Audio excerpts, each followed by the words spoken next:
WLBT Jackson mayoral debate. Good evening and welcome to Jackson State University's Rose E. McCoy Auditorium for tonight's Jackson mayoral debate. Sponsored by Jackson State University, the Jackson Chamber of Commerce, and of course WLBT. I am Maggie Wade. We're a little over 2 weeks away from the special election to fill the city's top post, and we're going to take questions from our panelists about some of the pressing issues and concerns here in the city of Jackson. At this time, I'd like to introduce the candidates participating tonight in alphabetical order. Margaret Barrett-Simone represents Ward 7 on the City Council. She was first elected to the council in 1985. John Horn is a state senator and is currently serving in his 6th term. He's been in public office since 1993. Harvey Johnson Jr. was elected in 1997. He made history by being elected Jackson's first African-American mayor. He was reelected in 2001 and in 2009. Chokwe Antar Lumumba is an attorney and managing partner for Lumumba, Freelon, and Associates. He is also the son of the late mayor, Chokwe Lumumba. Melvin Priester Jr. Melvin Priester is currently president of the Jackson City Council. He is a licensed attorney and has been since 2004. Regina Quinn is a practicing attorney with more than 27 years of experience. Mrs. Quinn has also served as Special Assistant Attorney General for the state of Mississippi. Tony Yarber, Ward 6 Councilman, received his bachelor's degree in elementary education from the University of Southern Mississippi and an MS in Education Administration and Supervision from Jackson State University. And now to those asking the questions for us tonight, our 3 panelists. From Jackson State University, Political Science Professor Dr. DeAndre Ori. Representing the Jackson Chamber of Commerce, Ross Riley, who is also editor of the Mississippi Business Journal. And from WLBT, my colleague and co-anchor, Howard Ballou, who started covering Jackson News 30 years ago. Before we get to the questions, we want to emphasize some of the rules for tonight's debate. We ask members of the audience to refrain from any applause or other expressions of support for or against any of the candidates. We will have to stop the debate if that happens, and that will only take away time from the candidates tonight. Also, we want to remind you that we will have questions as well from our viewers, and we want to begin right now, and I have the honor of asking the very first question tonight to set the stage for our debate. Each candidate will have 2 minutes to answer, and here's the first question. Why do you want to be mayor of the city of Jackson? Mrs. Barrett-Simone, we begin with you. Thank you. First, let me thank you and WLBT, Jackson State, and the Chamber of Commerce for hosting us tonight. I'm running for mayor of Jackson because I know this city. I know how city government works. I have the important relationships that will move us in a positive direction. I know how to bring people together for the common good. And I also know what failures have been in the past and what challenges remain for us. I don't have a hidden agenda beyond the good of Jackson. I'm not in it for glamour or the power. I only want to serve you as mayor and to use what I have learned over the last 29 years to keep us moving without delay. As we discuss the future of our city tonight, I hope to tell you about my record of getting things done for my ward for nearly 3 decades. I'm going to tell you about my plans for addressing some of the real challenges that we're facing. And we're going to take an honest look at some of the things that have or have not worked in the past. Most important, I want all of us to remember, as we debate the issues and plans and ideas that are on the table, we must work together. Everyone's ideas matter, and it's going to take each one of us looking to our left and our right and saying, let's get to it. Thank you, Maggie. Thank you, Mr. Warren. Good evening. It's great to be here. You know, I grew up in Jackson, Mississippi, but I was born in a little place called Goodman, Mississippi. When I was 3 weeks old, my parents moved us to Jackson. We lived in Midtown. We lived in Georgetown. I grew up from Indian Grove Addition. I currently live in the Woodhaven subdivision. I've committed my life to the city, especially in my professional life. My parents taught me the value of hard work, of being creative, of being committed to public service. My father is rather an icon in this state, having been a pioneer in the labor movement as well as being involved with the election of all kinds of people, countless of individuals throughout Mississippi. My focus in the Senate has been on economic development because there are not many folks who look like me who focus on economic development. In the course of the last 21 years, I've brought $450 billion in projects to the state of Mississippi with the help of my colleagues in the legislature, but I provided the leadership to get those projects. One of the first projects I was able to do was JSU Metro Parkway, which is 2 blocks from where we are right now. This parkway has been a game changer for Jackson State. Another big and important piece of legislation was the 1 cent sales tax. You know, I provided the leadership to get that 1 cent sales tax done. I was able to do it with the help of many members of the legislature. But, you know, we were able to do it without raising your grocery bills, without raising your prescription medicines, and we gave you the right to vote. And it's good that the city, after 2.5 years of the bill being passed, finally put the vote up to the people. I think I have the way forward in this city. I think I offer an alternative leadership that's proven, that's hardworking, that's energetic, and that's creative. Thank you. Mr. Johnson. Thank you, Maggie, and thank all of you for being here tonight. You're here because you're interested in the future of our great city, so I appreciate you being here. I certainly appreciate the Jackson Chamber of Commerce as well as WLBT and Jackson State for sponsoring this event. I'm running for mayor because I've demonstrated skills and ability to make sure that our city continues to move forward. I'm a public servant who has dedicated over 4 decades using the knowledge and the skills and the experience God has allowed me to gain to do my part in working to make the lives of citizens better. Working with citizens, as your mayor, I built a solid foundation in Jackson through economic development with the construction of the Jackson Convention Center and the creation of the Equal Business Opportunity Program for minority-owned businesses. I built a solid foundation working with citizens through infrastructure development by investing over $200 million in improving our water and sewer system without a sales tax increase, and by construction of the Robert Smith Metro Parkway, which created a better access to West Jackson and Jackson State University. I built a solid foundation through neighborhood development with the revitalization of Western Plaza, and by supporting and promoting affordable housing throughout our city, Mid-City, Midtown, South Jackson, West Jackson, Verdant Addition, working with nonprofit organizations like Habitat for Humanity, like Mississippi Housing Partnership, like the Mount Calvary Ministries, and North Midtown Partners. I built a solid foundation through human development with the creation of jobs through the Jobs for Jacksonian program, where we've been actually hired hundreds of people to help them find work. My commitment to you is simple.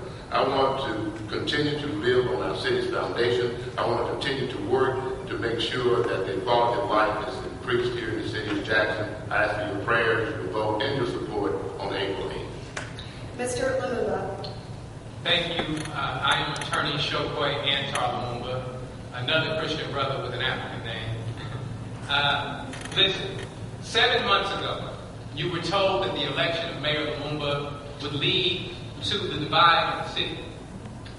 Today, we stand with greater unity than we have ever seen. I understand the principles that my father was committed to and which guided his leadership. We fundamentally believe that when you provide people with the proper information and the opportunity, the people will make the right decisions.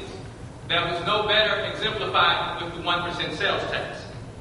Tonight, you will hear specifics concerning the People's Platform and what it has accomplished and what it will accomplish. We will talk about infrastructure, economic development, and education. You will hear my opponents talk about experience. The only thing that I am inexperienced in is being a politician. And that was the same for Mayor Lumumba. We understand that leadership comes less from ambition, political ambition, and more from necessity. It is necessary that we continue on the vision that we have set forth on. It is necessary that the people's voice be heard. It is necessary that the leadership be committed to that. April 8th, vote for Lumumba and make the statement that the people's mission continues. Mr. Priester. Thank you, Maggie. And I want to say thank you to JSU and WLBT and you in the audience and at home for participating in this process. Again, I'm City Council President Melvin Priester, and I'm running for mayor for 4 reasons. Number 1, I'm a problem solver. I've been a problem solver on City Council. I've been a problem solver in my private business. And I think it's important to have a problem solver be your mayor for obvious reasons. We have got some serious problems in our city. We are trying to take a 1% sales tax that will only generate $15 million worth of revenue and use that to solve hundreds of millions of dollars worth of problems. You need a problem solver as your mayor. Number 2, I'm rooted in the community. What does that mean? I'm the grandson of a woman named Bernie Stimley, who had a grocery store in Georgetown, back when black people had very few, if any, businesses. I know what it's like to try to raise something from nothing in this city and have the city treat you like an enemy rather than a friend. I'm rooted in this community, and because I'm rooted in this community, you know that I will act with integrity and with compassion for everyone in this city. Number 3, I love Jackson. I came back to Jackson after getting my law degree because I was frustrated about where Jackson was. I see a better path for our city, and my love of the city motivates me to be your next mayor. And number 4, I'm running for mayor because I have a plan. I have a plan to deal with infrastructure. I have a plan to deal with education. I have a plan to deal with crime, and I look forward to sharing these plans with you tonight. Again, my name is Melvin Priester Jr., and I ask to be your next mayor. Mrs. Quinn. Thank you, Maggie. And I too want to thank WLBT and to thank the Jackson Chamber of Commerce as well as Jackson State University, my home for over 10 years as its first general counsel. I've called Jackson home all of my life, from growing up on Ridgeway Street to becoming the first general counsel of Jackson State University. We face a lot of problems here in Jackson, and many more are sure to come. But I believe that with the right leadership, Jackson can be the home of our hopes and dreams. Now, in a short period of time, Mayor Lumumba was able to bring about a sense of unification and hope to our city that we had not seen in recent history. However, my vote, should you give me the opportunity to be your next mayor, I would not only build upon that vision, but I'll expand it. Now, the 4 things that I want to do for Jackson, that I will do, 4 things that are on my checklist. First, we will clean up the city.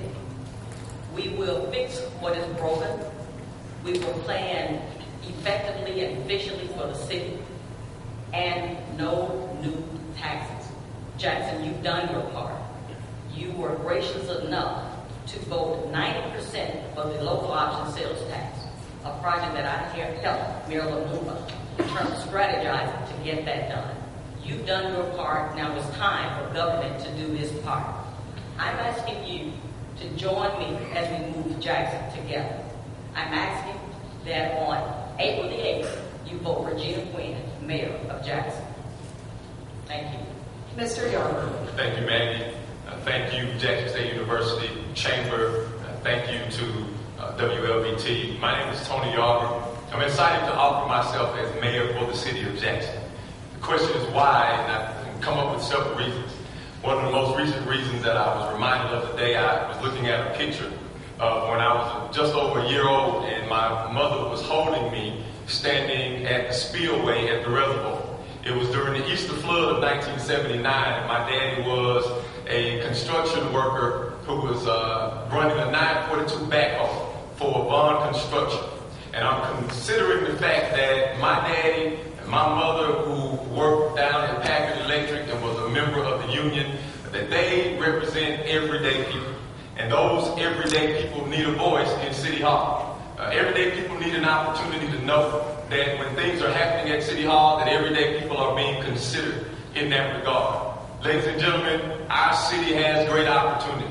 has opportunity to become the Mecca of the South. And how do we do that? We do that by this sure, true infrastructure improvement that we've talked about all this time. We do this by reducing crime. We do this by ensuring that we have a world-class educational system.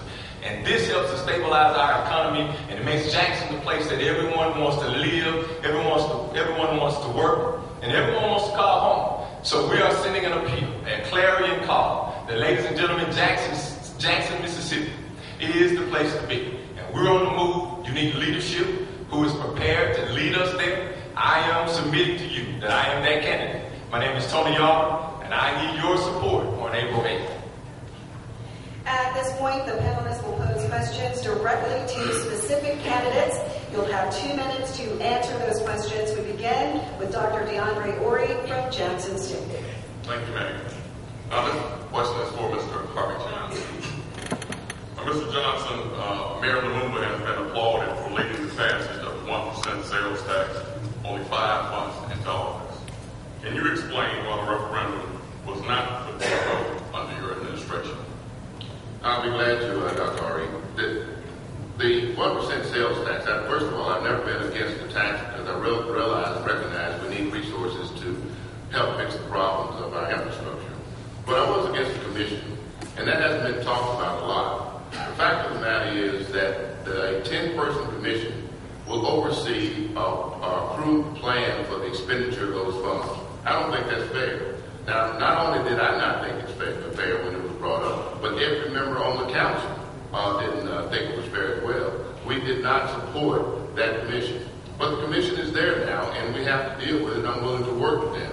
But what you need to know is that out of that 10-person commission, only 3 will be selected by the mayor and city council. The other individuals will be selected by the Chamber of Commerce. They will select 4. The governor will select 1. The lieutenant governor will select 1. And the Speaker of the House will select 1. I think that's tantamount to representation, taxation without representation. The citizens of the city of Jackson need to have a say-so on at least a majority of that commission. By the way, Tupelo passed a similar law some 25 years ago. There was no oversight commission in Tupelo. So why should there be an oversight commission here in the city of Jackson? The fact of the matter is that anybody who was elected mayor or elected mayor last summer, would have moved to make sure that a referendum was brought to the forefront, because the law would have sunset in May of this year. I would have done the same thing. Excuse me, Mr. Johnson, what is the difference between Mr. Lumumba's approach and your approach, because it was successful? Well, I think that I can't tell you that. I mean, my approach was to make sure that we had the commission, we had the people in charge of the commission. That was my approach. Now, I can't say what Mayor Lumumba's approach was. It's my understanding that Mayor Lumumba worked with the Chamber of Commerce to work out their appointments. Mr. Johnson, I know he asked a second question, but I'm sorry we're out of time.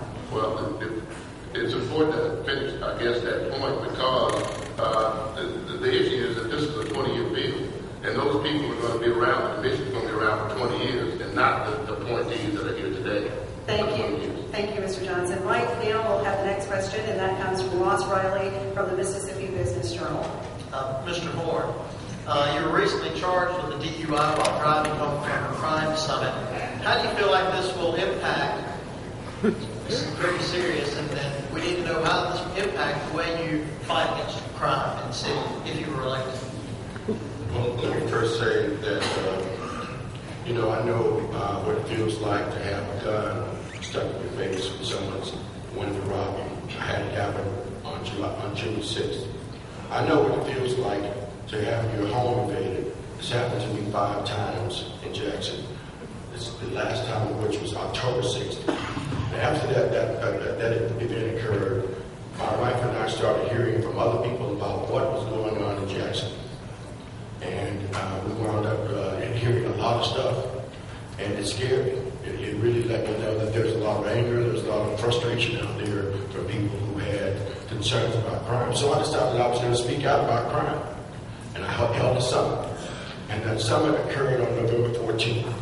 And that summit we heard from people all over the city, and what they were concerned about, what they had in mind was somebody speaking about all this violent crime and these property crimes going on in Jackson. Yeah, now 2 hours later, after that summit, I was pulled over for driving under the influence. And I regret the situation. I deeply regret it. I've talked to my wife about it. She's good with where we are. I've talked to my church about it. They're good with where we are. And what I hear from the people of Jackson is that they're more concerned, they're really concerned about what's happening with this violence and this property crime that's going on. Now, in my situation, on July 30th, that situation will be resolved one way or the other. Either I'm going to be found culpable and I'll pay a fine and take a course, or I will be exonerated. But in the meantime, we have got to get focused on how we're going to clean Jackson up and make this a place that people feel safe to lay their heads in at night, make people feel safe that they can drive the streets of Jackson, make people feel safe that they can operate their businesses with impunity, without worrying about somebody coming to stick them. Okay, the next question will come from Howard Ballou. Thanks, Maggie. This is to Mr. Lumumba. The city budget is increasing at a time when the tax base is decreasing. How do you plan to reconcile this problem, and will you have to raise taxes or lay off employees? I think what we'll do is be honest with the people. We'll look at the circumstance and see what it garners. My father, or Mayor Lumumba, made a decision to raise the water rates. Because we looked at city models of comparable size to the city of Jackson. And what we realized is that we were far behind in our water rates. And so we made a very tough decision to raise those water rates because that was what was needed.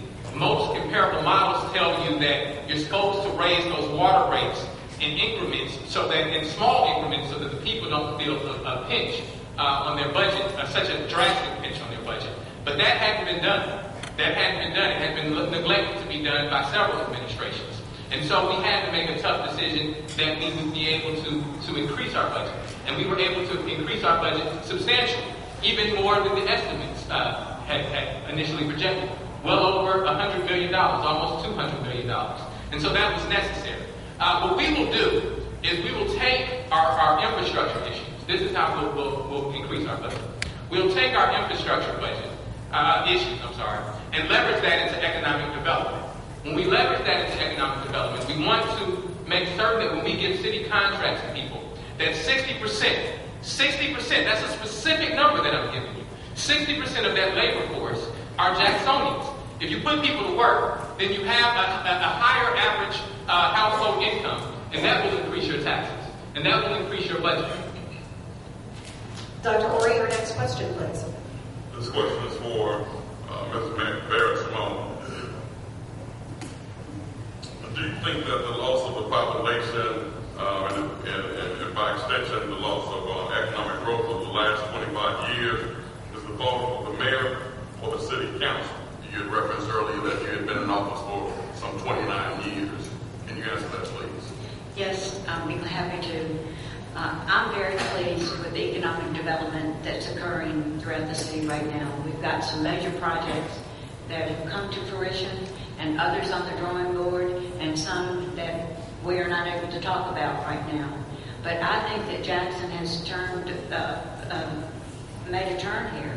We see developers wanting to invest in our city. What I think our downfall has been is that we're not doing enough to welcome them. We must do more to invite this development rather than putting roadblocks in place where it makes it more difficult for them. And what is your proposal to do that? Well, I do it already every day. In fact, I have followed 2 or 3 projects: the new Baptist expansion, the new district, the new Westin Hotel, the Iron Horse Grill. I could go on with developments that have occurred in the ward that I represent that are substantially going to change our economic outlook. And I'll say that we did it all with the compliance to Jobs for Jacksonians, which brings people into the city, brings employment opportunities for them, and also makes us stronger economically. The next question will come from Mr. Riley. This question is for Mr. Priester. What experience specifically do you have that would qualify you to run a city with more than 2,000 employees and a $500 million budget? Thank you. You know, it's important to understand that just because people have been doing something for a long time doesn't mean that they've been doing something well. That I think I'm unique in this field in that I have significant experience in the private sector, having started my professional career at one of the largest law firms in America, managing litigation budgets of millions of dollars. But also, I come from a place where I've been a small business owner. And the problem we have in our city is we don't use common sense in our operations. That we already have in place a lot of the things that we need to do to change and do better. What we've lacked is leadership that's focused on technology, leadership that is focused on making sure we get every last bit of worth from all of our employees, leadership that is committed to being hands-on. And I have been particularly hands-on on the council. That one of the things that I've worked hardest to do on the council is change the way we do budgets. As you asked, what am I going to do about budgets? I think we have to move to a priority-based budgeting system like other cities have done. Right now, when the Hinds County Board of Supervisors shows up and says, we have $3 million to help you repave some roads, our folks in the city don't know how to rearrange money to be able to match the funds and take advantage of some of the grant money that's out there and available. And so I intend to come in and give our city new tools with relation to budgeting and technology so that we are able to go forward and take advantage of all the things that a modern business like a city should be doing. Howard Ballou has the next question. Ms. Quinn, I've been directed to ask you this question. You filed personal bankruptcy in 1997 and again in 2006. What qualifies you to manage the city's finances? I would tell you what qualifies me is the body of work that I've established over the last 27 years. Yes, I did file for bankruptcy, and I was very transparent about that. And I will be transparent as mayor should the people of Jackson select me to lead the city. The body of work that I have really began when I left law school and started with a personal injury firm, but then after that with the Attorney General's office as Special Assistant Attorney General. I represented the Department of Finance and Administration, and then from there, I started my own law firm and had over 10 years of experience representing a number of small businesses throughout the city. But I will tell you this, in addition to my body of work, the understanding that I have or having filed for bankruptcy will help me actually in governing the city. I understand the plight of everyday people. I understand the plight of small businesses. That's one reason that I am just determined that Jackson can do more with the Small Business Development Office. A small business person, when it is dealing with the issues of operating a business, having to deal with the marketing, having to do with accounting, the legal issues, that's absolutely essential. The city of Jackson can do a lot more to help in that regard. But beyond that, once I file for bankruptcy, which is legal, by the way, and it's there for people to avail themselves to if they need to, and I might add, it's even biblical to get a fresh start. And I got that fresh start. And since then, I did some tremendous things here at Jackson State University. The campus that you see here today is that I was a part of that development. I also developed my own subdivision, Lakewood Cove, and I invite you to go out and take a look at it. And that takes someone that has the gumption enough to start their own business. As an employee, I never had any issue. I'm sorry, your time's up. Thank you. Dr. Ori, you have the next question. Okay, this question is for Mr. York. How can the city and Jackson State University partner on various initiatives and be specific with those initiatives? Yeah, that's a great question. I think it's important to understand that anything that happens in the city has to happen through collaborations. Jackson State University, as well as the city, have an opportunity now to harness millions and millions of dollars through grant applications. Anyone who's familiar with the way grants are working now, you understand that those grants are being offered to people people and to groups who have demonstrated that they have an ability to collaborate around certain issues. Jackson State University, as well as the city of Jackson, have a specific duty for redevelopment in this city. We have a specific duty to partner with redevelopment in and around Jackson State University, as well as downtown and around town. We have a specific duty to partner as it relates to ending homelessness in this city. And we have a huge homeless problem coupled with the social work department and folks who are part of the city of Jackson staff. We can look at really serious ways to curtail that. Now, can I ask you what specific grants you would suggest that would assist both us and Jack? Well, sure. There are grants that are offered through HUD that we would definitely have to go after specifically with relates to CDBG funds when we are attempting to stabilize neighborhoods out of South Jackson. There are CDBG designated areas.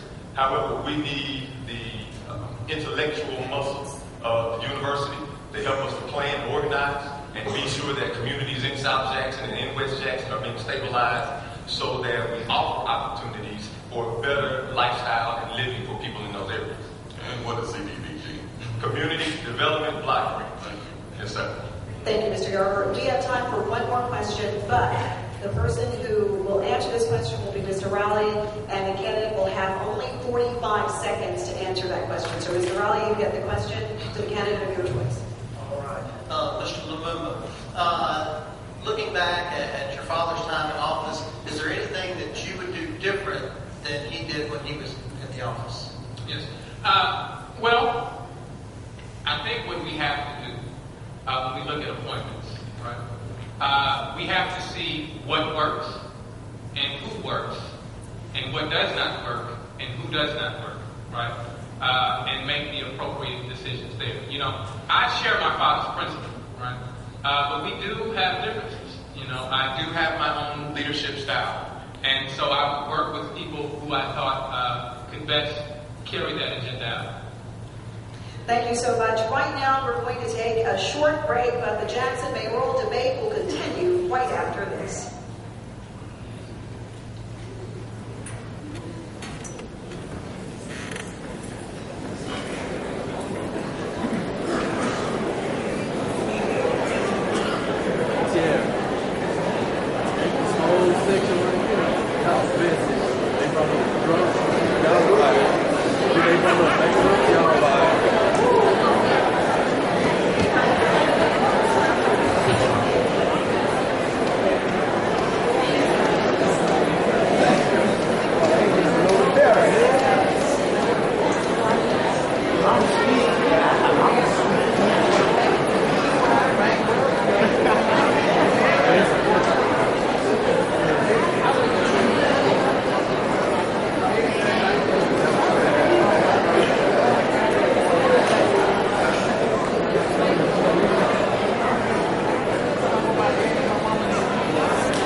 what would you do to finally get the Fair Street District up and running, or do you even think it's feasible? Who would like to? Yes, ma'am. Thank you. Fair Street is long overdue. We've got to develop Fair Street. It's very interesting that just recently I have been in discussions with a number of people regarding what we need to do to get to Fair Street, including the parties, quite frankly, that are currently in litigation right now. But in addition to that, what I did was this. I just did a little research, and that's particularly what lawyers do, our developers, when they're interested in developing a project. Because I wanted to know before taking on this kind of a project, what was essential in terms of understanding what are we up against in working to develop Fair Street. And I queried, why do entertainment districts fail?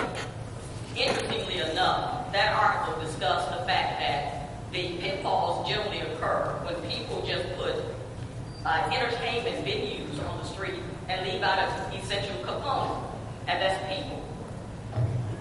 Having determined that, or knowing now that that's one of the pitfalls, what I did was to approach the development of Fair Street holistically.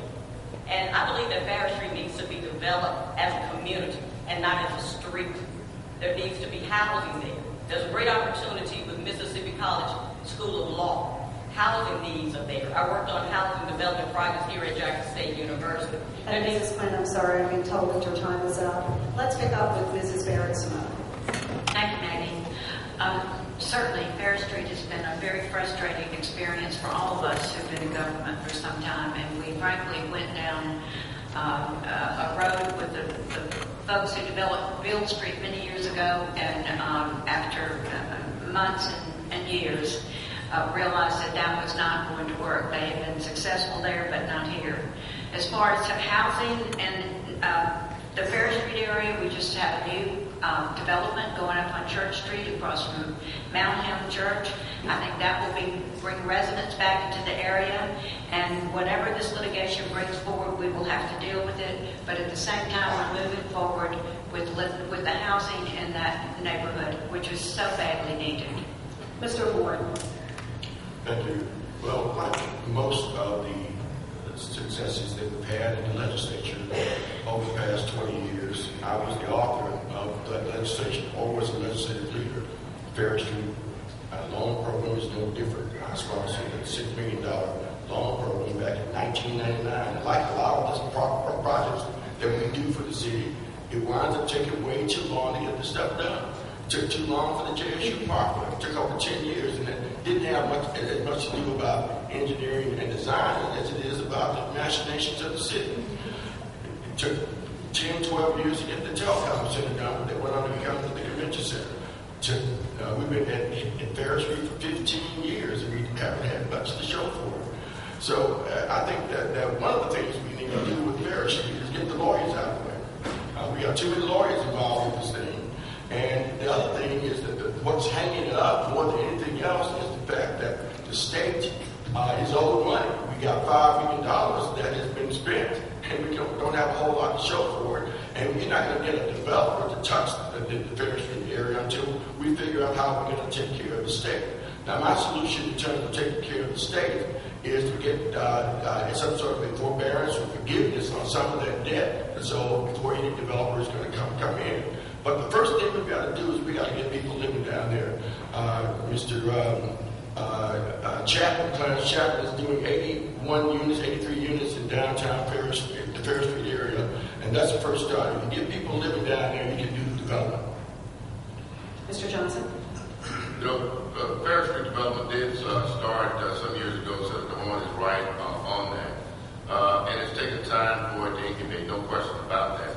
I was able to get a $2.5 million grant from the Economic Development Administration back in mid-2000, 2004, 2005 to do the infrastructure, water and sewer and streets and lighting to entice a developer to come in. A developer did come in, and Councilwoman Barrett-Simone is right, that did not work out. But what we have to remember is that Fair Street is more than just those two blocks that we call an entertainment district. It is a community.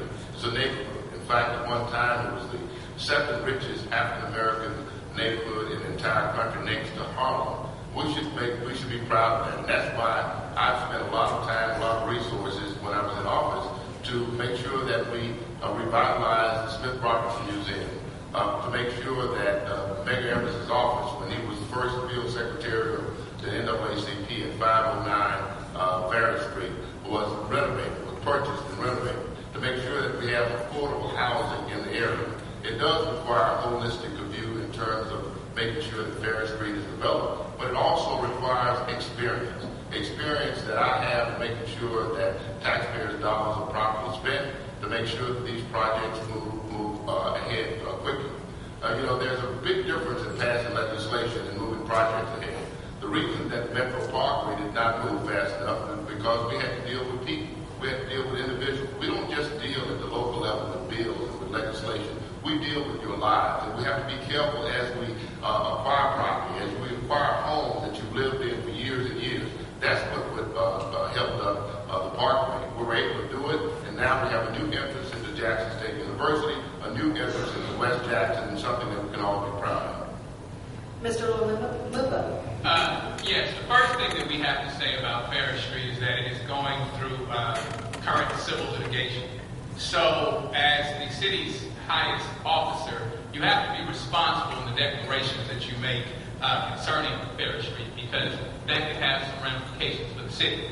But first of all, the Ferry Street must, and when we're talking about the entertainment portion of Ferry Street, it must work as an entertainment district. When we're trying to compete with other cities for conventions, we have to have something for people to do after their workshop or their convention is done at the convention center. If we don't have that, then we cannot compete for those dollars. The other thing that I had the pleasure of doing at the request of Mayor Lumumba was serving on a board or a workshop committee in order to find creative solutions to how we make Ferry Street work. Served on it with some students from Massachusetts and some developers from Harvard. And so what we understood is that we had to find creative ways in order that it be sustainable. And one of the things that we mentioned is the possibility of setbacks. What a setback does is it allows you to keep the original facade of the building, and when you come back a few feet from the building, you can build up. And that way we can create mixed use, so that way we don't have the problem of Ferry Street not being utilized, or people not coming to Ferry Street when the tourist season is down, or when the weather conditions may not be many people down there. You'll have a constant presence down there that can continue to support the sustainability of Ferry Street. Mr. Brewster. Thank you. If elected, the era of the unending project in Jackson will end. And that's because projects like Ferry Street will no longer be farmed out to out-of-state developers such as the Performer Group, which was the original developer. No longer will we come up with visions that try to chase what other cities do. Development in Jackson under a Priester administration would focus on trying to use the people that we have here in Jackson to accomplish what Jacksonians want. What Jacksonians want with relation to entertainment and residential use for Ferry Street is to put some small business people down on Ferry Street.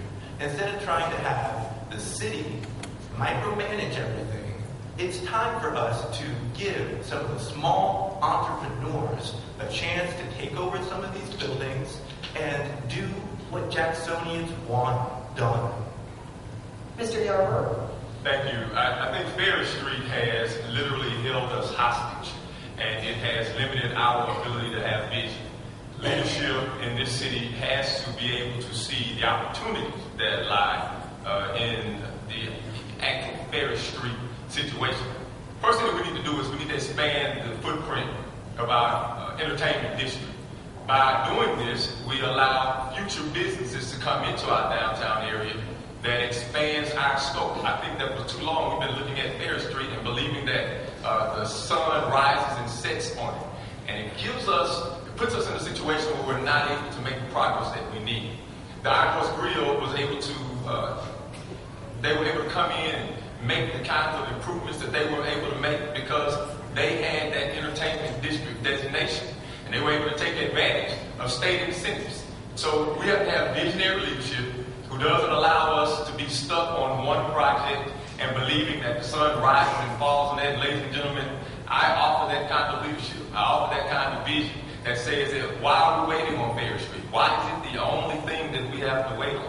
And in doing so, we've talked about misuse. We've talked about the opportunity to do other things. That we've got to be careful when we talk about misuses and be sure that we don't do what other cities have done when it comes to misuses. And that's push out people who have been a part of that community for a very long time.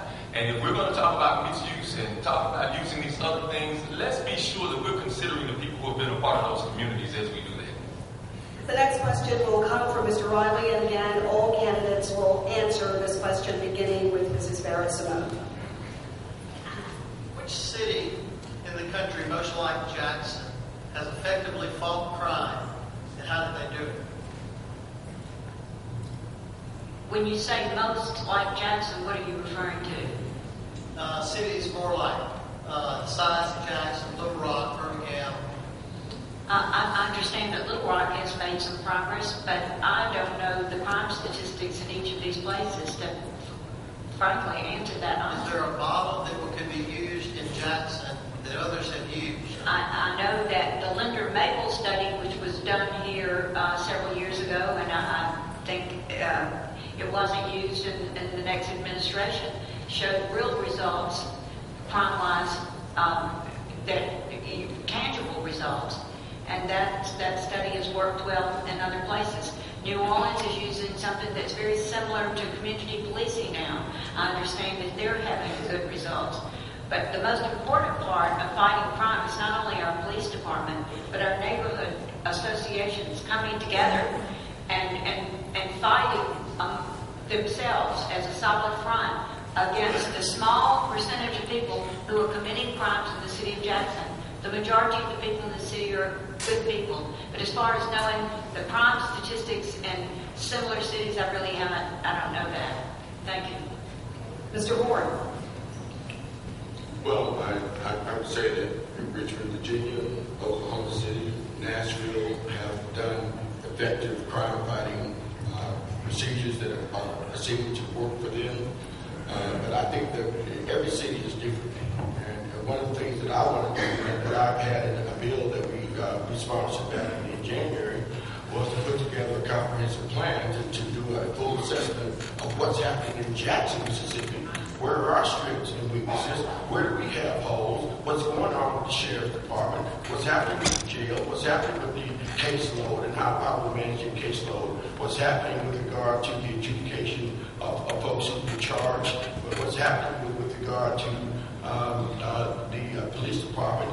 Do we need to pay them more? I think we do. I think I would strap on a six-shooter and get in the car for $29,000 a year. We need to take better care of our public safety officials. But the fact of the matter is we have to craft a plan for Jackson. We have to craft a plan that's specific to the capital city. But there's a corporation called the Rand Corporation that does a lot of this. I've had numerous conversations with them about how can we put the right kind of plan together for the city of Jackson. We are close on getting $500,000 in the state legislature this year to be able to fund that plan.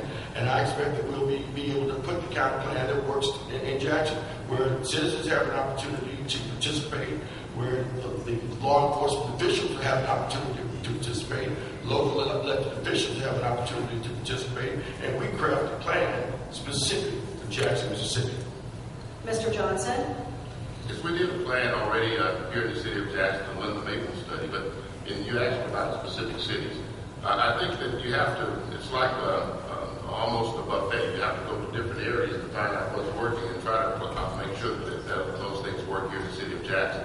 For instance, when I was in mayor last time, we went to Charlotte, Mecklenburg County, North Carolina, to look at the program that they were doing, particularly when it came to firearms and making sure that we got firearms out of the hands of felons, because just the simple possession of a firearm by felons is a crime. We don't know that. So they have a program to specifically aimed at that. We have cars now marked asking citizens to report felons with firearms so we can get those firearms out of the hands of those felons and make sure we reduce crime that way.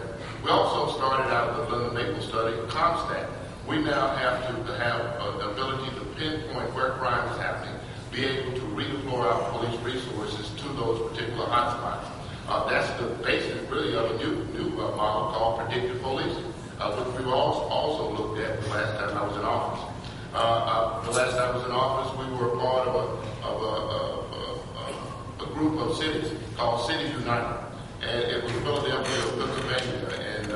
city of New Jersey and New Orleans. And specifically what we wanted to do is to look at black-on-black crime, particularly crime among young black males, and to see how that could be curtailed. Because the fact of the matter is, when you look at all of the homicides that are happening here in the city of Jackson and a lot of other inner cities, it's young black males being involved in taking the lives of individuals, and other males or other individuals. So those are some of the things we need to do. I don't think that you can cite just one city. I think you have to go to a number of cities, look at what's working there, and try to transplant those models here to the city of Jackson. Mr. Lumumba? Yes, I would say that you cannot point to one city, that you would have to look to a number of cities. See, as a defense attorney, I can honestly tell you that I understand this issue of crime. When you talk about crime, or typically when we're in a campaign season, we usually hear the same solutions to crime. We talk about increased police visibility. We talk about increasing the number of officers. We talk about funding officers more, and those things can go to help, right? But that really does not address the stimulus or the impetus for crime. When you improve economic conditions, then you can improve crime.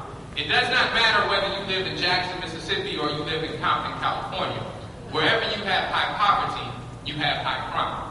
And so that's what we have to do. We have to have leadership which is serious about economic development, to creating greater opportunity to the citizens. Now, that doesn't mean that every person out there on the block is going to stop at that point. But you will take up serious.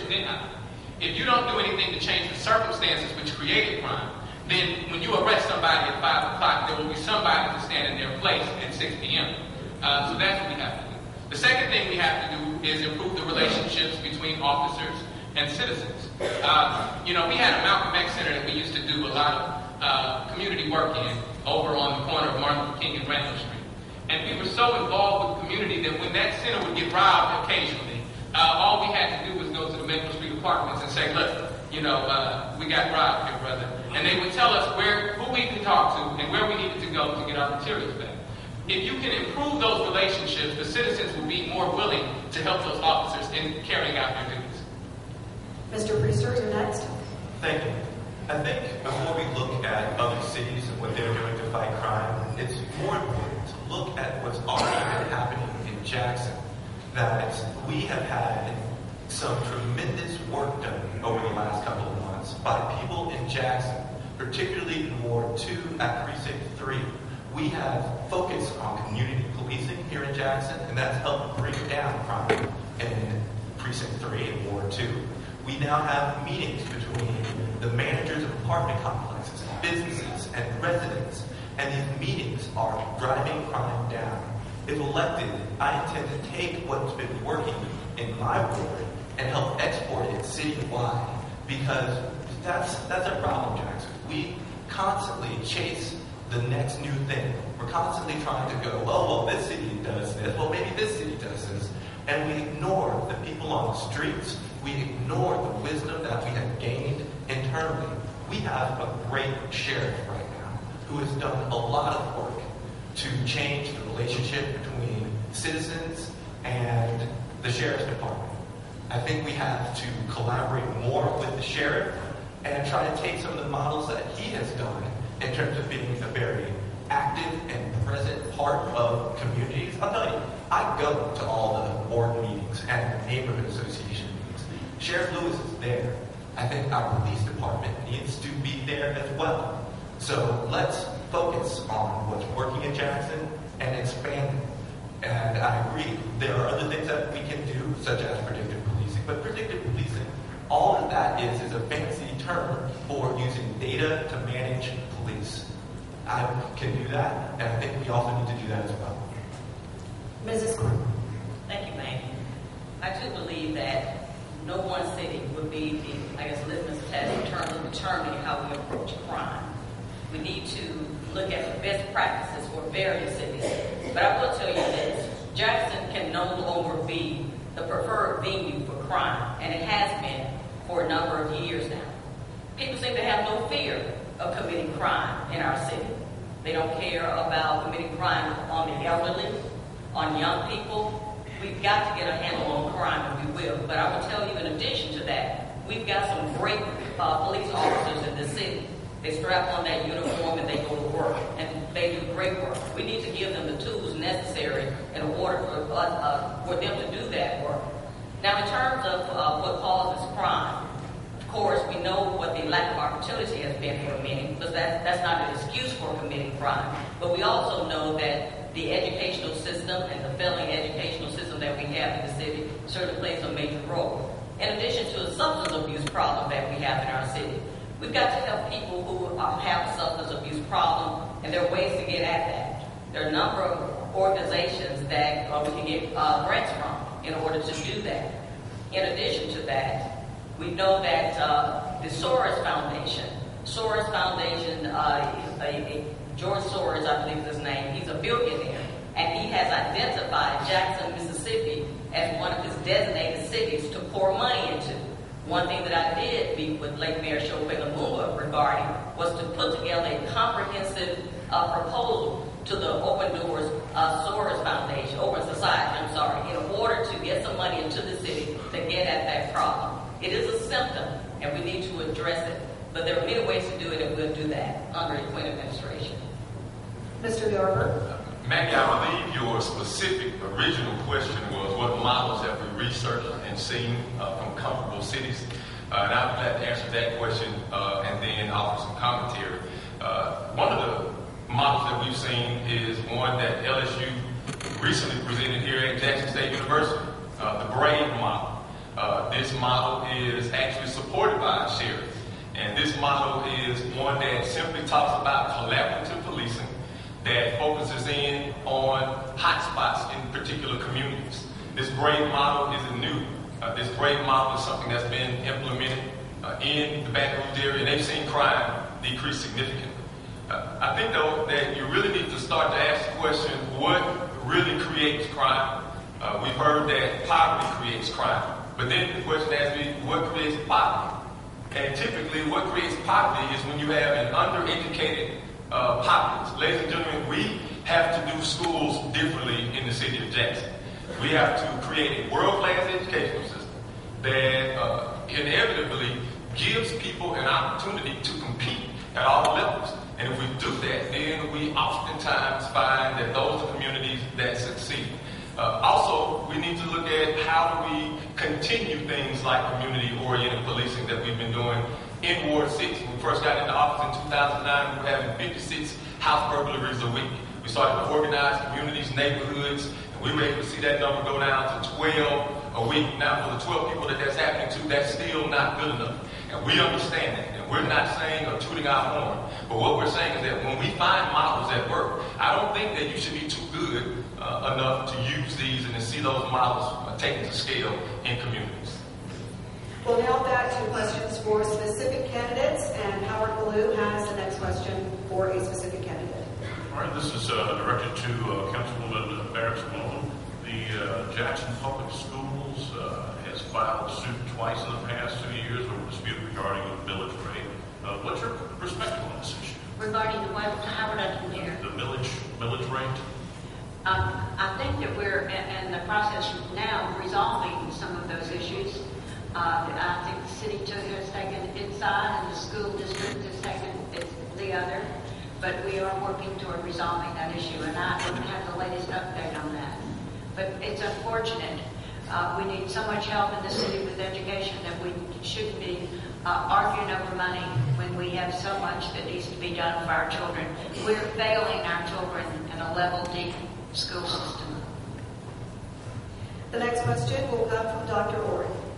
Well, I got this question from Pops, who hangs out with Robert J. He told me to tell you all, in his own words, to be very pacific, okay? Like many urban cities, crime is perceived to be a big problem here in Jackson. For example, there were 56 murders in this city last year. And there are 175,000 people in this city. Now, I'm not a mathematician, but that's about 0.03%, less than 1%. Do we have a perception problem here in Jackson? Or is it a reality? Or is it both? And how do you attempt to respond to either of these? And who are you directing your question to, Dr. Ori? Mr. Lumumba. I think that it is a reality, but it's not just a reality in Jackson, Mississippi. It's a reality in many cities, and it's a reality in the surrounding cities. I see crime, and I see the results of crime in Madison County when I go to court in Madison County, just as I do in Hinds County. And so what we have to do is create a new narrative of who we are and what we represent. I think that goes a long way. We have to all become a part of the process of changing that narrative. I think that when we discuss how we market our city, that makes a difference. We don't only have to market our city outside of Jackson. We need to market our city within Jackson so that people have pride in our city and that they are prepared to defend the city in every regard. And but to answer your question, I do think that it is a reality. I think when people are seeing their homes broken into, or being robbed, and the murders which are taking place, that is a reality. But it's not a reality which just exists within the confines of Jackson, Mississippi. Mr. Riley, you have the next question for a specific candidate. This question is for Mr. Yarber. You've talked a couple of times about bringing a world-class education to Jackson, and that is something that we sorely need. Under a Yarber administration, what would be your yardstick over 4 years to say we have accomplished what I intended to accomplish? So I think that anytime you set goals, of course, you have to have the ability to measure those goals over time. In education, what you want to see is you want to have benchmarks. You want to be sure that you have third graders who are reading at or above grade level by the time they leave third grade. You want to be sure that you have preschool children who are entering into public school with the necessary tools that they need, phonemic awareness, those other 4 components of reading that makes them successful. You want to see children who are entering at 9th grade, that same cohort, because statistically, a third of them don't make it to the college scene. So we'll be looking at how well are we doing in moving children into Jackson Public Schools from private sectors or from other daycares. How well are we doing in seeing them prepared? How well are our third graders reading when they are going into 4th grade? And finally, how many of our children are graduating? And those are the measurable things that we need to keep our eyes on. Those are the things that we focus on. Past that, I think that what we have to acknowledge is the fact that right now we have a marriage between Jackson Public Schools and the city of Jackson that is estranged. We have a estranged marriage. It's like a married couple who's in a house, but they're sleeping in 2 different rooms. And we got to do a better job of making sure that we are reaching across that line. We talked earlier about the issue with the budget and the millage. The issue and the problem is that we don't have conversations about the budget until June. And it's too late then. We need to start having conversations about that budget in January, where we set our philosophies in line with each other. And we understand that at the end of the day, the common goal is to see our children succeed in the city of Jackson. The next question will come from Howard Ballou, and it's to a specific candidate. Okay. We have asked our viewers to give us input and questions in Facebook, social media, what have you. This will come from our social media. And I'd like to direct it to Senator Horn. As you know, Senator Horn, the mayor appoints individuals to serve on boards that will make important decisions for the city. What is your plan and criteria that is for board appointments? Well, first of all, I make sure they got appointed. We've had a situation where in many instances, appointments have gone on for years. Someone served in an expired term for years and years and years. And if we're going to have an opportunity to provide the best leadership we can find, we've got to make sure we've got good people in those positions. How do you do that? Well, you look at what the board does, what the council does, what the commission does. And then you go out and you try to find the best people. If it's about housing, find the folks who know more about housing or the plight of folks who need housing than anyone else. If it's about development, the Jackson Redevelopment Authority, find someone who knows about development, not just because they're good people. They need to have some kind of talent or skill that they bring to the table. We have had a situation, in my opinion, where we have not done as good of a job looking at vetting folks and making sure that they're a good mix for what the task is that's at hand.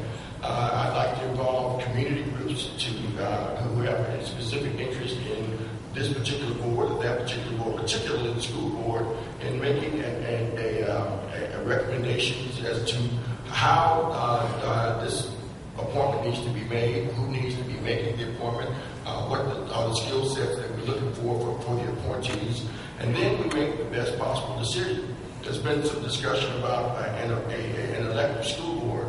There's no charter schools are no solution per se.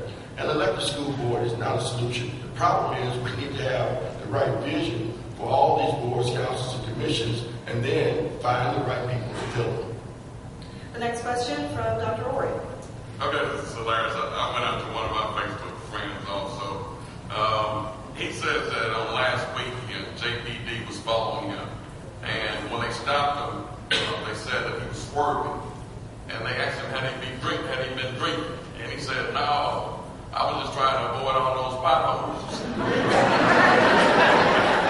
So in all seriousness, while it's true that Jackson will receive millions of dollars in sales taxes and water sewage hikes, just as it was implied by that Facebook friend, we need our roads fixed now. That money will be accumulated over time, and so what are the plans to actually fix those roads now? And that is for Mr. Johnson. Well, thank you. It's a matter of resources. We will have money accumulating over a period of time, and we can use that money. We can, although it's not the most favorable method, but we can have bond money to fix a number of roads over a period of time. We have about 1,200 miles of streets here in the city of Jackson. When I was in office, we paved about 200 miles. So we have a long way to go. We can spend about $65 million paving our roads here in the city of Jackson. But we can get that money over a period of time through this new sales tax a revenue stream that we have. So it's a good thing. But what we have to remember is that we've got to start from the bottom up. And that's what we're doing on West Street. That's what we're doing on Fortification Street. We are replacing water and sewer lines that are bad, that are old, that need to be replaced, and then we're paving the streets. A typical example of what can happen if you don't do that is State Street. If you've driven down State Street, you see all these potholes, all of these utility cuts. We paved State Street just a year or so ago, but the water lines are broken, the sewer lines need to be replaced. So although people want, and citizens want and deserve paved streets, but we also need to fix our water and sewer system. So my priority is to make sure we get in there, replace those bad pipes, water and sewer pipes, and then pave the streets. Now there's some residential streets that perhaps don't have these bad water pipes and sewer pipes on. We need to go and get to those residential streets. But we have money now to pave our streets. We did not have it before. We paved 200 miles of streets without it. The last year I was in office, we paved about 86 miles of streets, actually, with a $26 million bond issue. So we're able to get bond money, use that bond money to pave streets. But first, let's fix our water and sewer lines onto those streets, because if we don't, it will be for naught paving those streets. The next question comes from Mr. Riley, and which candidate would you like to answer that question? Mr. Priester, previously you said that in your administration, no development would be farmed away to out-of-state firms. How would you approach the development of a potential convention center hotel? Let me clarify. I wasn't saying that no development will be farmed away. What I'm trying to make a distinction between is how Jackson has a history of trying to copy things from other places rather than seek its own vision. And so that was the distinction that I was trying to make. With regards to the convention center, however, I think that what the first step needs to do is we need to get the process unstuck. Right now, we have let our economic development team that the administration has just get that project stuck. If elected, one of the first things that I want to do is there is a draft request for proposals with relation to the convention center hotel. I will get that completed, and then we'll get that out to developers. It's also important right now to understand the philosophy that I will have as a mayor with regards to developers, that I will use every type of economic incentive to try to get people, but at the same time, I'm not going to work with people who don't have the best interest in Jackson at heart. That we have gotten ourselves into trouble as a city by letting ourselves get caught up with people who are actively suing the city. And then we still want to develop projects with them. That makes no sense. That's not how any rational business would operate. So I would get the bid out there for the convention center. One of the main reasons I am running for mayor is because we've got some major financial issues coming up with the convention center. Because we don't have a convention center hotel, we are not able to get the sort of conventions that we need in order for that center to prosper. Consequently, the city is going to start having to pay for bonding related to the convention center. We can't let that happen, and we've got to have tools to forecast around that debt. So that's my plan for dealing with the convention center hotel and the convention center. Okay, Howard, you have the next question, and this candidate will only have a minute to answer this question. Oh my. Okay. So you have to I specifically. wanted to ask Mrs. Quinn there very quickly, what does diversity mean to you? Gosh, diversity means to me all parts and all walks of life for the city of Jackson. We have a tremendous city, and we have 7 wards, wards 1 through 7.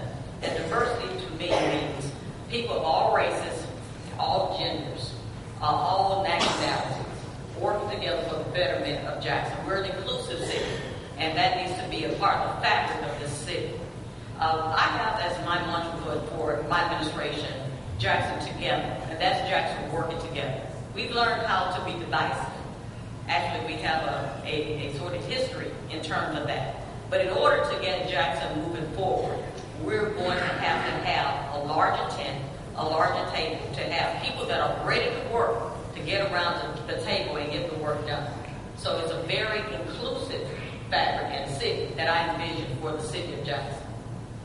Well, we are going to be back in just a moment with more questions and answers from the candidates. Stay with us.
Jackson State and figure out how the city of Jackson and Jackson State can form a partnership to build an arena and stadium combined for the city of Jackson and for the university. It doesn't make sense, in my opinion, to have to do two different projects. Jackson needs an arena. Jackson needs a venue where we can bring first-class acts from all over the country, all over the world here. And Jackson State needs a new stadium. I played a critical role in getting Jackson State the stadium and the Memorial Stadium a few years ago. So I'm a big supporter of that. But, you know, what I think that we need to be looking at it is a person's style of government. In my opinion, is that we've had a good opportunity to deal with who's going to govern. And you're seeing all of these folks here now. My style is to try to be as inclusive as possible when it comes to government. Mr. Horn, specifically, where will we get these funds? Well, you can get it from the private sector, you can get it through new market tax credits, you can get it through a bond authorization, you can get it through legislative authorization, and you can get it through a special tax rate for the city of Jackson. So we can get it tomorrow? No, we can't get it tomorrow. It's going to take the right leader to pull all that together, and I'm the right guy.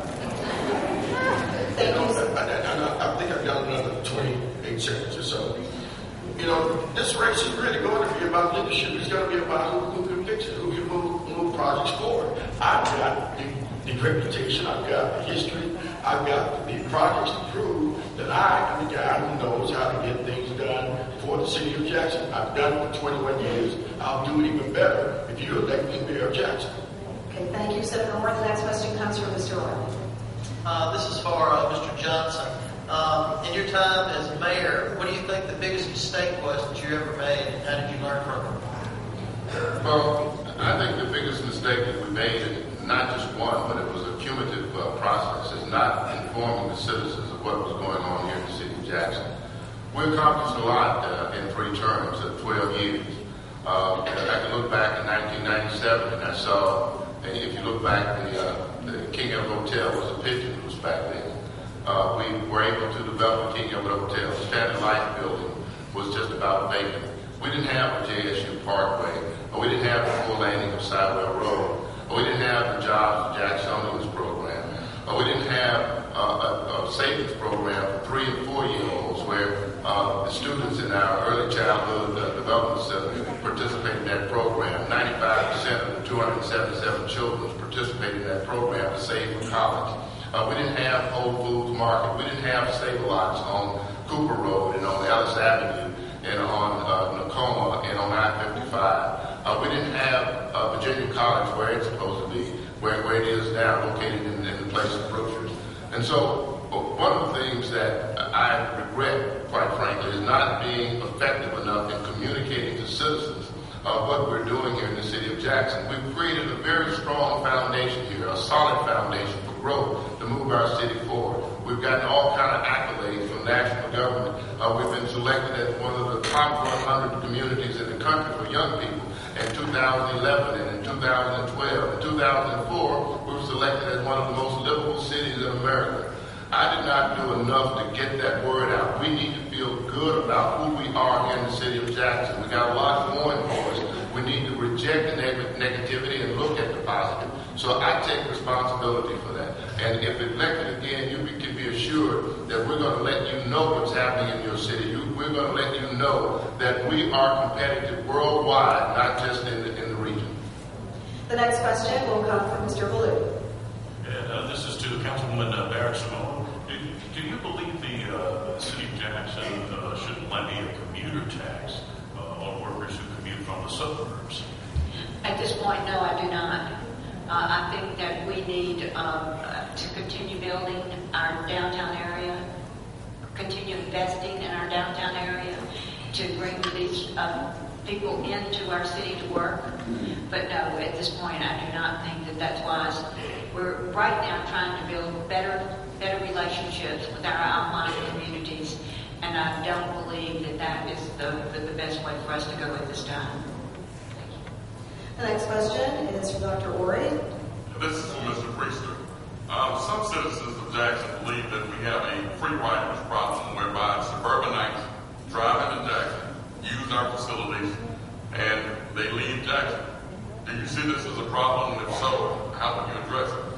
Well, that much like Mr. Ballew's last question, the thing that I think a lot of people want to see would be a commuter tax. Unfortunately, that's just not something that we as a city council or mayor have the power to accomplish.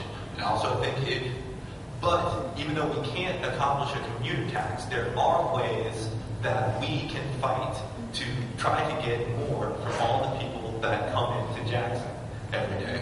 We've already begun by having the 1% sales tax. I think it's very important for us as city leaders to try to focus on economic development projects that will bring people into the city, not only for work, but to stay at the end of the day and try to pump some more of their money into our economy. I think one of the things that we have to do, and we haven't done in Jackson, is have a long-term development vision. That we have so many resources that if we looked at economic development the same way some of these surrounding communities do, and plan and organize and have a vision, we could build the sort of things like the outlet malls or the movie plexes that get people to go to all of these other surrounding communities and have them here. For example, let's talk about Lake Highcombe. That is an artificial lake. Entergy is pumping water from the Pearl River all the way over to northwest Jackson to have this artificial lake. Entergy is not going to keep that plant there forever.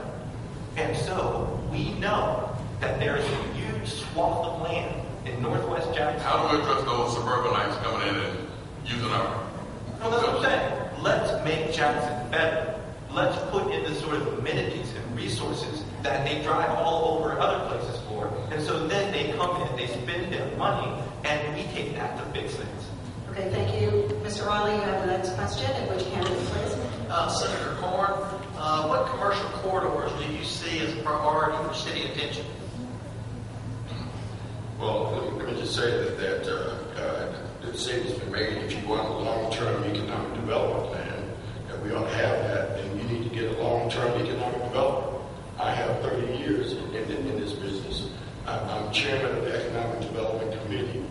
The projects that I've delivered for the city of Jackson have had everything to do with the city's economic development. The 1% sales tax has everything to do with the city's economic development. And I was the author of that. I wrote that bill. And I wrote it and made sure that folks had an opportunity to vote on whether they wanted to be taxed, unlike the water bill, because it was not you, the voters, who decided you needed a water rate increase. It was folks sitting on the council, and everybody who had a chance to vote on it did vote to raise your water rates. As far as corridors, for me, one of the biggest and the most obvious corridors that we need to be looking at the development of is County Line Road West. Between US 49 and US 51, you have Toulouse College, you got the FBI headquarters, you got employment security, you have the data center for Entergy, you have the nuclear operation, and you got all these other assets, residential as well as commercial. Highland College Parkway is near there, Hanging Moss is near there. It's an obvious economic growth corridor if we would just develop it. We figure out how to go under or over that railroad track, and then figure out how to four-lane that road all the way from 449 to 51. That is one of our best economic corridor opportunities in the city, and we've let it fester since 1997 of not being able to get the money in place to do that project. When we first got the money, it was supposed to pay all the way from Hanging Moss back to the railroad. Now it gets you right in front of Toulouse College. Okay, the next question will come from Howard Ballou. And this is, excuse me, to Mr. Lumumba. Your father announced a commitment to beautify and clean up the city. And so many Jackson neighborhoods are just littered with abandoned and dilapidated houses. And what is your plan to alleviate this problem for citizens who've basically invested their lives in owning their own home and they're too old to move on or just can't afford to? What Mayor Lumumba was able to establish is what we call the Capital City Cleanup Campaign. And that was not only to improve the aesthetic appeal of the city, but that was also to encourage pride in the city. My mother used to tell me, if you don't clean up your house, no one else will respect it, right? And so that same principle applies. But when it comes to our abandoned lots, our abandoned homes, what we've also looked at is also green initiatives, things that we can do in green development. And let me tell you how that applies. We've looked at turning some of those abandoned lots into what we call people's urban farming initiatives, where we can produce crops. Here on some of these properties have city gardens, where we can use the funds that we sell those crops on the open market in order to help bring revenue into the city. It could be a cooperative type of development that we can have that will not only have the people have a vested interest in, but they can also benefit from. So that's one idea. We have to be creative in what we do. You know, that's why we believe in what we call a people's assembly and a people's platform, where we take suggestion from the people, which we grow in our understanding. See, we understand that it does not take one person to have all the answers, but it's by a collective genius that we will reach the solutions to our many questions.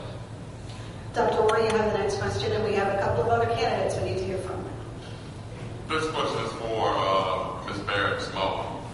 We've seen a lot of development over in Northeast Jackson, but we've had limited development here in South and West Jackson. What are your proposals to increase economic development in these areas? Well, I serve a portion of South Jackson between Terry Road and the interstate. And we have revitalized Jackson Square. We have a new service station going in. It was a burned out structure at the corner of Savannah and Terry Road. We have a new tire company at the corner of Terry Road, Highway 80 and Terry Road. We've got a new grocery store that we didn't have before. There are a lot of things that are going on, but let me assure you, in this area of our city, it is a challenge, and we have a lot of work to do. But you've been in office for roughly 29 years, and we have not seen that much progress in that area. Can you agree with that? I believe we have made progress in the area, but we haven't done nearly enough. Now it's time for us to take some questions from our viewers, and the first question will go to Mrs. Glenn. The viewer asked, how are you going to increase revenue, and will it be allocated properly so the work that it's intended for will actually get done? And is it possible to make those allocations transparent to the public? You have 2 minutes to answer that question. Absolutely, it will be transparent. Excuse me, I live my life with transparency and accountability. My approach is starting out to increase revenue within the city of Jackson is to first look at the contracts, the annual appropriations for all these governmental entities that we have control of that are operating within the city of Jackson. I'll start with the city of Jackson with a $500 million budget.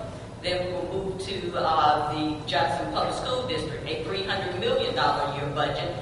Jackson State University, a $200 million budget. Hines County, a $110 million budget. And we have over $1 billion flowing through the city of Jackson on an annual basis.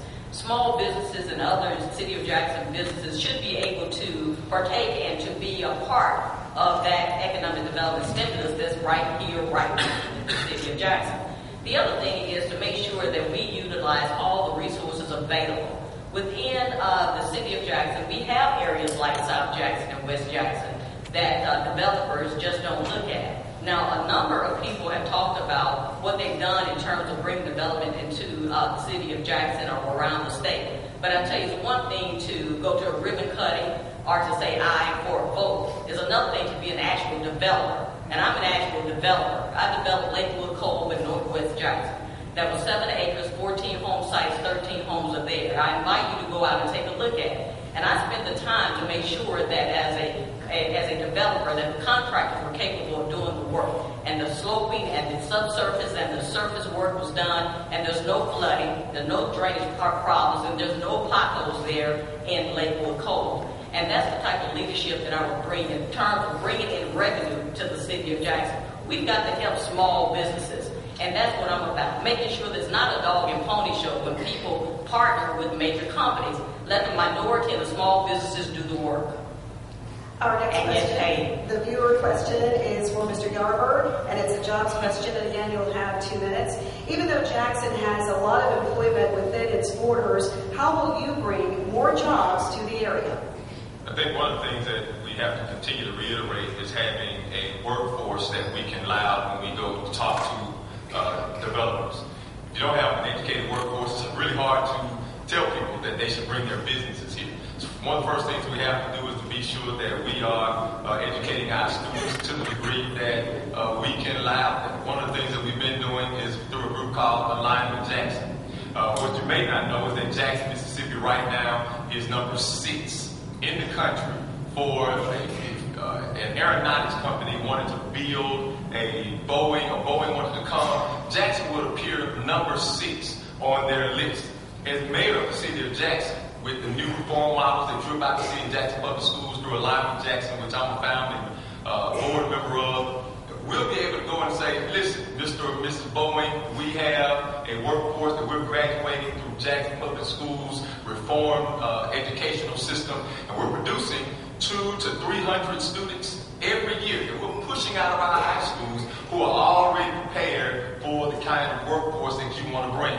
Suddenly, Jackson, Mississippi goes from number 6 to number 1, 2, or 3 on that person's or on that company's radar. And so we've got to be able to sell the fact that we have a workforce who is developed to take on the task. We also have to ensure that there's an infrastructure in place that ensures companies that they won't have to worry about boil water notices every 2 or 3 days. We have to be sure that if you have a restaurant, that you're not worried about running out buying bottled water when there's a boiled water notice that goes out. So we increase those opportunities by ensuring and being sure that developers and people who produce jobs are confident in what we're doing as a city and being proactive in those causes.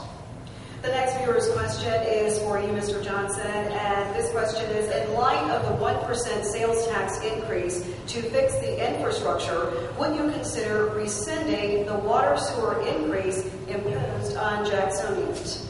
Well, first of all, that's a function of the council in terms of that rescission. But I'm sure that the budget decisions have been made based on that increase. I think that has been done. What we need to do, though, is to make sure that we create opportunities, job opportunities in the city of Jackson, like jobs for Jacksonians, to allow people to have an income that would afford them, let them afford the water rates that they're being charged right now. One of the things that we've talked about economic development for the last 2 or 3 questions, and I really want to focus a little bit on that because there's something simple we can do to bring more jobs here into the city of Jackson that we seem to be overlooking, and that is the expansion of Medicaid. I know that's not a local function, but I think it would be up to the mayor to get with the business leaders here in the city of Jackson and talk about the expansion of Medicaid. That will bring automatically insurance to about 25,000 working poor Jacksonians who right now do not have health insurance. It will also make sure that we have a thriving medical community. That's creating jobs. That's bringing more doctors, more technicians, more lab people, more people who work in the health industry here to Jackson and making sure that they have the payroll, they're making the money to pay for whatever expenses they have, including water and sewer, but also housing. It's extremely important. So although it's not something that necessarily the mayor can change, I think the mayor has to take responsibility, has to use his bully pulpit to talk about things like that and make people aware of the need for this type of service here in the city of Jackson, particularly those 25,000 households who do not have insurance now, who could have insurance simply if Medicaid were expanded. Mr. Lumumba, the next question from the viewer is for you. If elected mayor, would you appoint an experienced outsider with no ties to the Jackson Police Department as police chief, or keep the same, or promote from within? And please explain the pros and cons of each. That's something that I would have to look at what presented the best situation for the citizens of Jackson. It would be my desire to have a police chief who was from the area. But we have to look at someone who has the best strategy in order to properly police our citizens. So that's what we would look to. I would also take the input of people through the People's Assembly and see, what their issues are, what their concerns are, what their issues and concerns have been with the police department, and see, the type of leadership or suggestion that people might have. As I work in my law practice, on occasion, or quite frequently actually, I have to take on the advice of experts, right? And so we have to understand that in fulfilling a position of leadership, that you have to be comfortable with taking on expertise that will help guide your decisions. And so I will have a disciplined ear to hear what the people have to suggest and what the people feel. When you talk about promoting from within, then I think that increases morale within the police department. I think people see opportunity for advancement, and I'm talking to the issues of what the benefits of both are. And when you talk about possibly bringing somebody from the outside, the potential is that you might have someone who can come from a different perspective that may see things a little different and may have some innovative approaches. Not to say that won't exist with people who are within the police department. So you have to really weigh your options and see what presents the best alternative. The next question is for Mr. Priest.